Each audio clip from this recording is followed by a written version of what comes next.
mijozda berib o'tirgan hammasi Xalq bankining mijozi. Mana qarang, qanday yangiliklar bo'lyapti.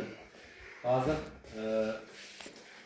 moliyaviy ommabop, moliyaviy ko'mak, kreditlar chiqqan, qarang qanday.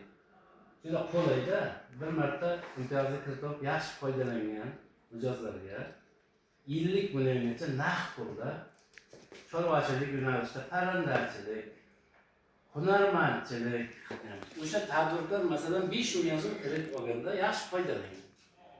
Endi ikkinchi marta 50 million so'm kredit beramiz. O'sha mijozga. Faqat o'sha qora ro'yxatda bo'lmagan, yaxshi to'lov qobiliyatiga ega faqat bitta kafil bo'ladi.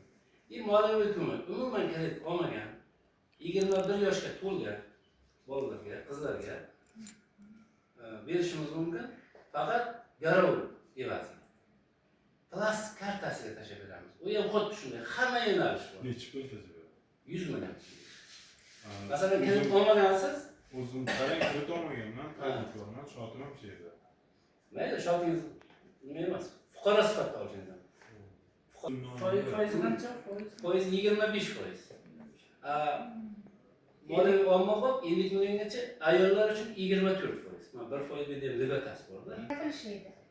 Mumkinmi? O'zi ishlamaydiganga beramiz. Ishlamaydigan tadbirkor qilaman deyapti. Lekin o'zaro olgan mablag' olganda ishlatgan, lekin